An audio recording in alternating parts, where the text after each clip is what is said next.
The Cathedral of Turin holds one of the most fascinating cloths of ancient times, and probably the most controversial object in Christianity, the Shroud of Turin.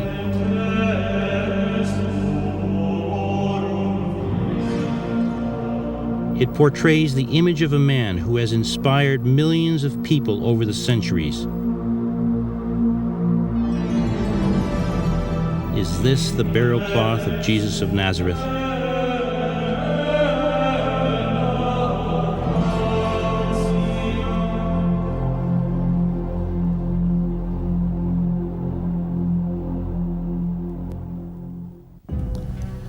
Is the Shroud of Turin a hoax, a brilliant medieval forgery, the artistry of a genius unsurpassed by any of his contemporaries? A carbon dating in 1988 concluded that the cloth was made in the 14th century. But my research over these past 20 years tells a completely different story. I would like to take you on a visual journey to find out more about the man in the shroud. I will show you that the image on this cloth is not that of a man lying in his grave, and that is just one of the several discoveries that may lead to unlocking the secrets of the shroud.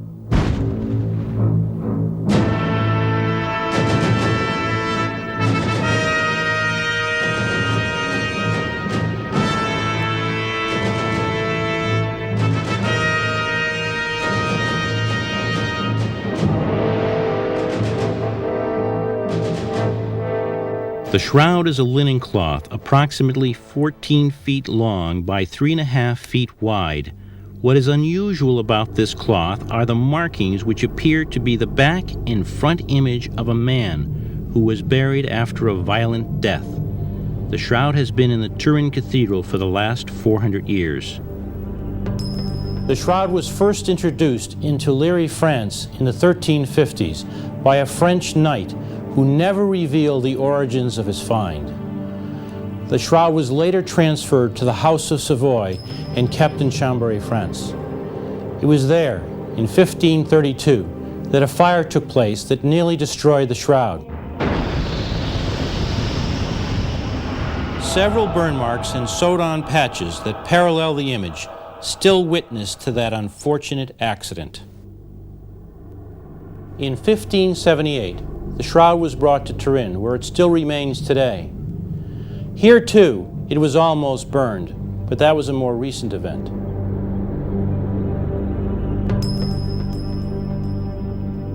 In 1997, the chapel where the cloth is kept caught fire, but fortunately the shroud was unharmed. The fire caused much damage to the cathedral, therefore blocking our view to this stronghold of the shroud.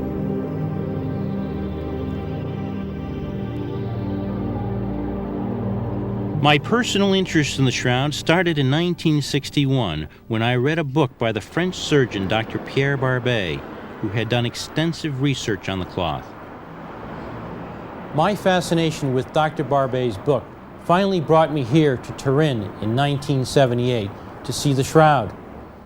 What caused Barbet and others to become interested in the shroud was an event that took place in 1898. An Italian photographer, Secondo Pia, took pictures of the shroud, and while developing them in his darkroom, saw in his large negative plate the positive image of a man. How could this be? He finally realized that the original shroud image was a negative. How did a photographic negative get onto an ancient cloth when photography was only invented in the 19th century? But our story is not here in Turin. It is in Jerusalem.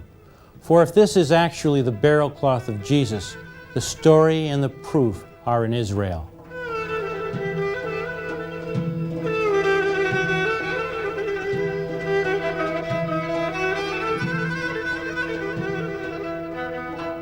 In about 30 AD, a drama took place in this city of Jerusalem. A young rabbi was arrested, beaten, and condemned to death. Under the Roman government, he died one of the most horrible deaths ever invented, crucifixion.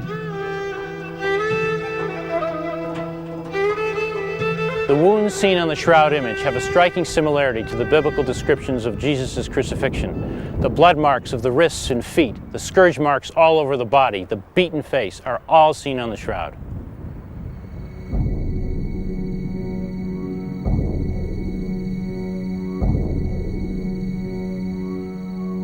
Barbet, the French surgeon, taught me a lot about the shroud. I would like to show you some of his findings.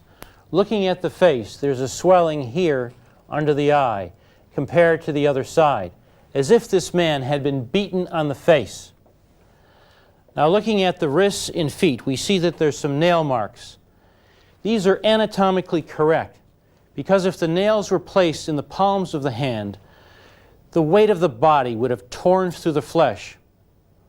Barbet also discovered that when a nail is placed through the wrist of a freshly amputated arm, the thumb folds in the palm, leaving 4 fingers and no thumb. This is exactly what we see on the shroud. Now let's turn to the back. These scourge marks on the back come in pairs and are dumbbell in shape. These are the same kind of injuries that would have been caused by a Roman flagrum. The scourge marks on the upper back are slanted upward. On the lower back they are horizontal, and on the lower legs they are again slanted, as if somebody were scourging this man like this, and like this.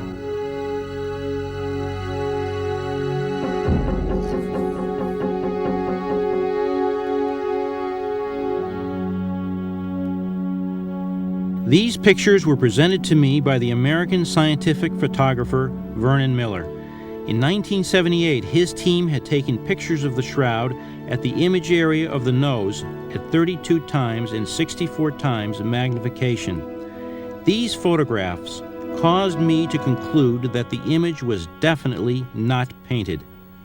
The yellow fibers at the top of the threads is the source of the image. There is no sign of paint. This micrograph picture was taken at 32 times magnification over a blood mark. Now, Dr. Alan Adler, a blood chemist, was given actually fibers and particles from the shroud that were taken in 1978. Now, he looked at the particles and he discovered that these particles were indeed blood. Also, another scientist by the name of Bima Bologna, an Italian, made the same discovery. Now let's look at the shroud fibers. Dr. Alan Adler found that the yellow shroud fibers that are responsible for the image were caused by a dehydrative oxidation. This process affects the cellulose, causing it to yellow. It's like a degradation of the fiber, like an aging process. Heat, light, and acid can cause this, but the shroud image has never been reproduced when looking at it at the microscopic level. In 1978, Dr. John Jackson, a physicist, organized a group to study the shroud. At that time, Eric Jumper, an engineer, teased at the fibers and found that the yellow fibers causing the image were only 1 to 2 fibers deep. He also found that as the yellow fiber dipped under the cross thread, it turned white. Therefore, no liquid could have been used to paint the image. Otherwise, the coloring would have wicked along the fiber and the yellowing would be seen under the cross fiber. We do not know how this was done. Each fiber of linen that caused the image had the same amount of yellow color as all the other yellow fibers.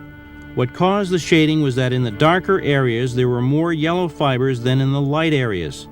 Therefore, the image can be compared to modern newspaper print. If you want the area darker, put in more dots. After visiting the Shroud exhibition in Turin in 1978, I did some of my own research to find out more about the Shroud. My first question was, what were the burial customs of the Jews? Why did I ask that question?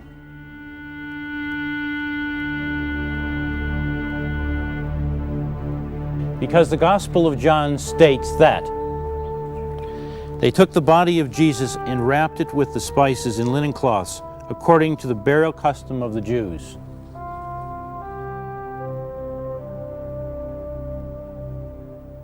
I knew that the Jewish burial custom was to wash the body prior to burial. However, in my studies, I found that there was an exception to the rule of washing, and that was that if a man died a violent death, then the blood was not washed from his body, but he was simply buried in a cloth. In that Jesus was buried according to the Jewish burial custom, the blood was not washed from his body. Therefore, the shroud with its blood marks is historically compatible with the Gospel of John. From this point on, I began to do some of my own experiments to find out more about the blood marks. I began by first looking at an off-image blood mark located at the left elbow.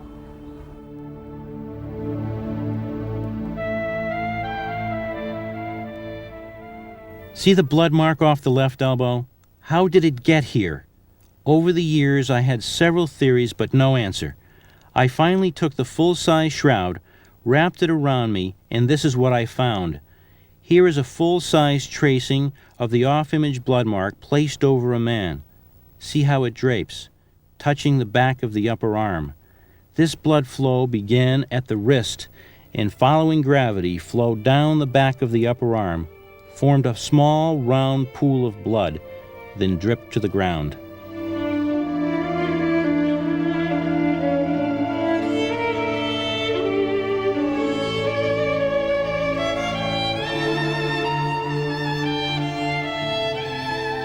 The other blood marks in the shroud gives us the dimensions of height and width. However, this blood mark gives us the third dimension, that of depth. Therefore, we know that there was a crucified man under this cloth. Also, this shows us that the blood is a contact process. The cloth came in contact with a moist blood clot. Furthermore, it shows us that the image is not a contact process. Why? Because there is no image where the cloth came in contact with the back of the upper arm when it touched the blood clot.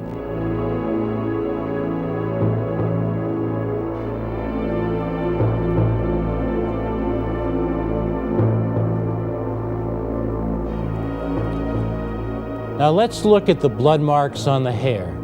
Did these blood marks on the hair originate from blood that was on the hair? I made a tracing, and I also made a cutout. I took the cutout and I put it on my face to see where the blood marks would land. And as you can see, the blood marks land on my face and not on the hair. Therefore, the blood originates from the face and not the hair. Once again, you can see that there was actually a three-dimensional man under this cloth. Again, the blood marks are a contact process, but the image is not. Because if it were, the sides of the face would be spread out to where the blood is in the hair, causing a grotesque image. But perhaps the most important thing is the direct frontal view of the cheeks and temples of the facial image. This face lies in between the blood marks that were originally on the temples and cheeks of the man draped by the shroud. These blood marks that were on the temples and cheeks now lie out in the hair. It seems as if the facial image was created not at the time of draping, but at a time when the cloth was stretched out and a negative photo of the face appeared on the flattened cloth between the blood marks. This shows us that the formation of the blood marks and the creation of the image were two separate events, separate in time and in space. Moreover, from the work of Adler, Miller, and Jumper, we know that this was not the work of an artist. This was not a painting. Therefore, from all of this information, it can be seen that the image is not a contact process and that it was not made by human hands.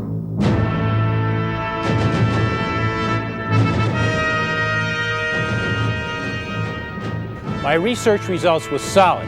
However, it was an article in the New York Times that was about to end it all.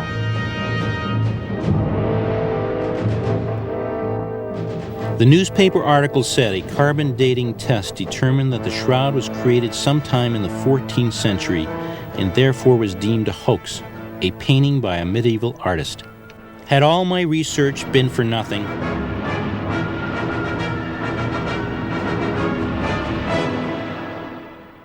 Or so it seemed. Reconsidering the evidence that I had found, including the research of Barbet, Miller, Adler, and others, I decided to continue on with my work.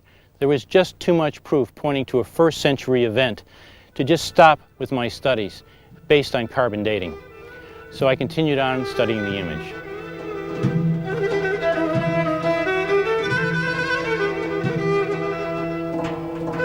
It was in a field like this where Calvary was and where Jesus was buried. These fields are of great importance, not only for their geography, but also for their vegetation. When I was in Turin, I met with many scientists who did research on the Shroud. I met with Dr. Max Frey, a criminologist from Switzerland, who explained the pollen grains that he had discovered on the Shroud. Dr. Frey found that the origins of these plants not only come from France and Italy, but many are found here in Israel.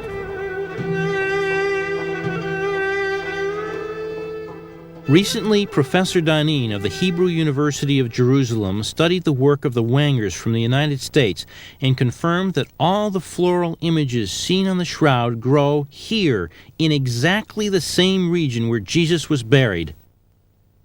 I see that there's many flowers all over. I think that I didn't count them, but there are hundreds of flower images found on the Shroud, on the photographs, the enhanced photographs of the Shroud. Are these flowers mainly from this area?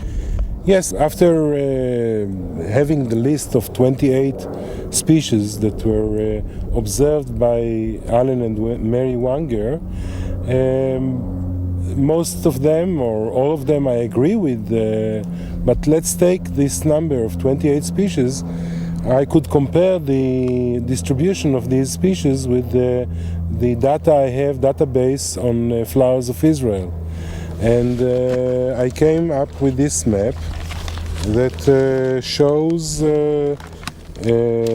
those 5 squares of 5 by 5, my unit of listing the plants in Israel for the database. The conclusions of this pollen and floral study were that the Shroud originated in the Jerusalem area in the spring of the year prior to 1350. 27 species. This is Zygophyllum dumosum, which is typical to that area, the area of the Dead Sea. But the interesting thing is that the image of leaves that occur here are found on the Shroud. These images prove us that the plant was picked in the springtime. It has both summer leaves and spring leaves that can be well differentiated.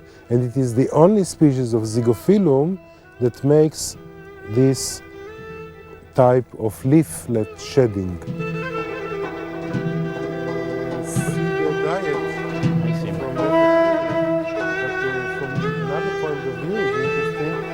There is no plant growing there. Yes. It's because they were digging. Finally, regarding the carbon dating test of 1988, the report in Nature showed that the precision of the test was good. However, the scientific literature also stated that 6 samples were advised to assure the best result. Through no fault of their own, the scientists received only 1 sample that was portioned to 3 carbon dating laboratories. That 1 sample was later found not to be representative of the rest of the Shroud by a scanning electron microprobe done by Dr. Adler. Therefore, the accuracy of the carbon dating test is in question and needs to be repeated using the appropriate scientific protocol.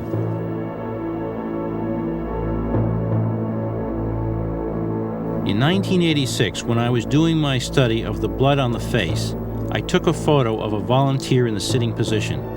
Realizing my error, I then took a photo of him lying on his back in order to duplicate the position of the man of the Shroud. Upon receipt of my negatives, I compared the negative of the Shroud to the negative of my volunteer. To my surprise, the images were not the same. I did not understand this. Discouraged, I looked over my other negatives, and to my amazement I came across a negative of my volunteer that matched the image on the shroud. Both have light areas around the eyes, under the nose, and at the lips. This finding is something that I could not have imagined in a lifetime.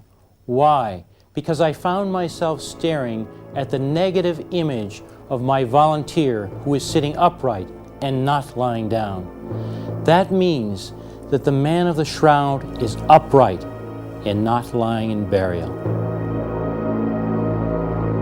I could reproduce body shadows to look like what we see in the shroud by photographing a man in the upright position with light coming from above.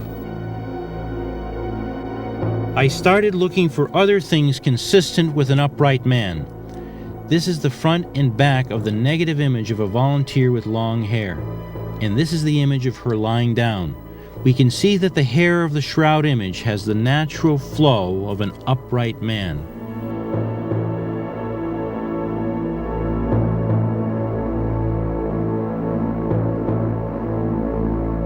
The blood marks of the shroud are consistent with a man having first been in the position of crucifixion and second in the position of burial.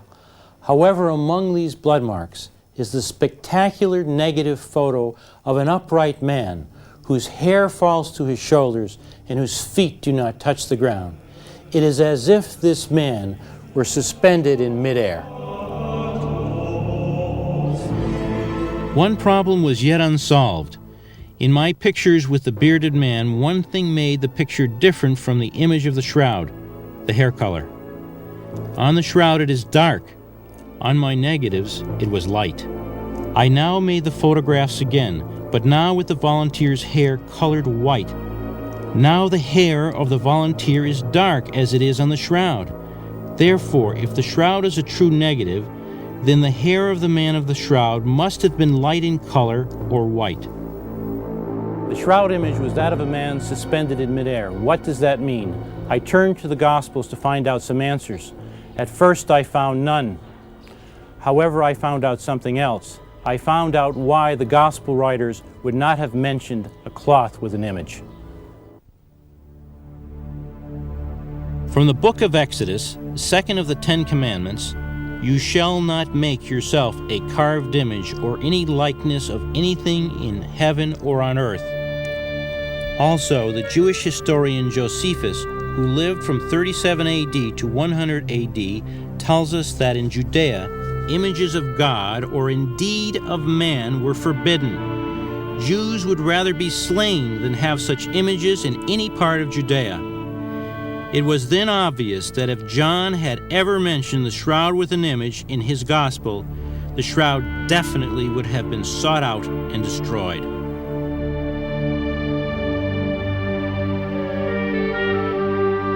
Now that I knew that no gospel writer would speak openly about the shroud, I began to search for possible covert messages pointing to the shroud's existence. I read the Pentateuch, also known as the Torah, some of the prophets, and the New Testament. Of the 4 gospel writers, only the book of John seemed to offer any hope of giving up secrets. If indeed he wrote about the shroud, he would have had to keep it secret. In reading John's letters, 2 of them indicate that he would not put some things in writing but preferred to talk face to face. To me, this was evidence that John indeed kept secrets. Could it be that John was the keeper of the shroud with its blood marks and image?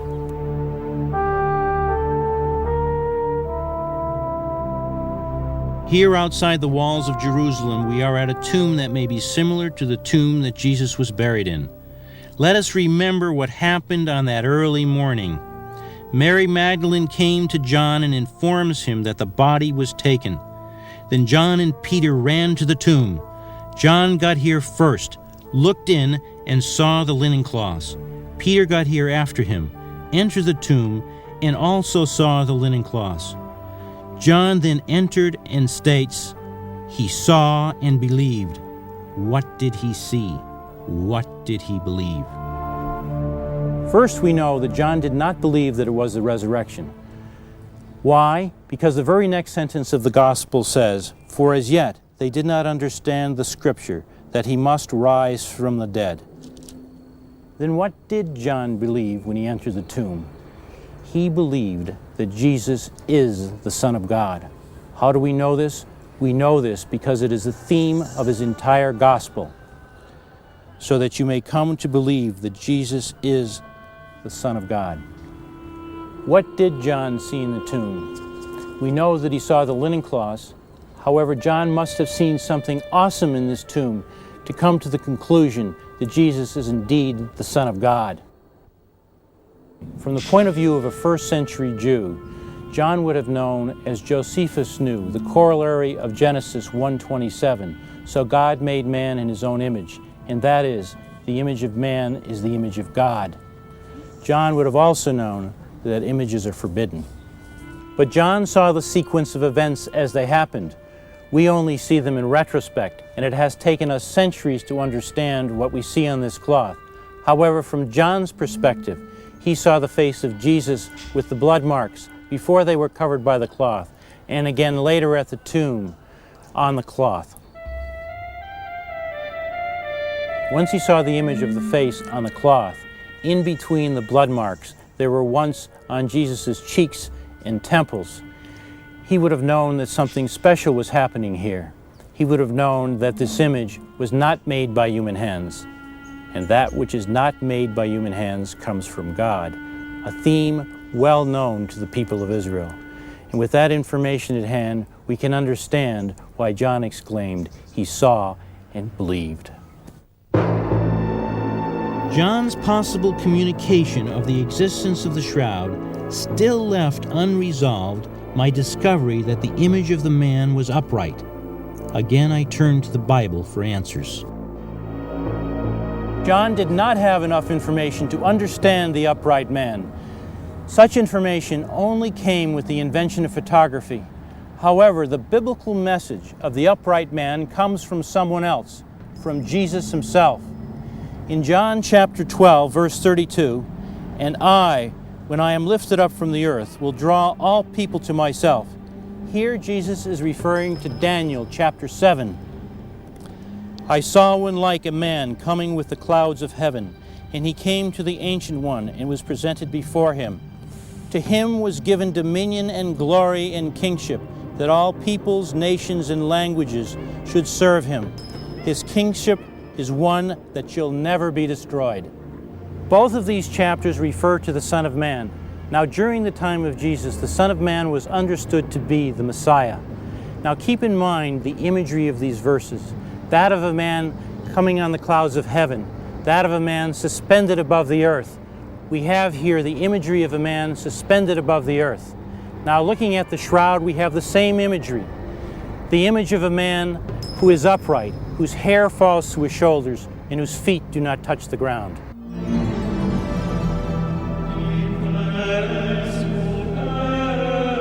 This image of the suspended man is the sign of the Son of Man. It is the sign of the Messiah. What sign are you going to give us then, so that we may see it and believe you? Then, what if you were to see the Son of Man ascending to where he was before? The Shroud of Turin still holds many secrets, some of which I have tried to unravel. But what is my research worth? A rabbi once asked me, "Why do I study this cloth?" I told him that I study this cloth because it brings me to study the Word of God. He responded, "If it brings you to study the Word of God, then you should study this cloth." His words have been with me ever since. Researching this cloth has involved me in the study of Judaism and Christianity, and I have come to understand the truth that lies within these faiths. Standing here today, trying to understand the Shroud of Turin, as so it was in the past when Jesus was here in Jerusalem. Then the people tried to understand him in the light of their Jewish faith. All we know of Jesus comes almost exclusively from the people of the Jewish faith. Therefore, one is compelled to ask, is Christianity a Jewish event? Possibly the answer comes from Jesus himself. In John 4:22, Jesus says, "Salvation comes from the Jews."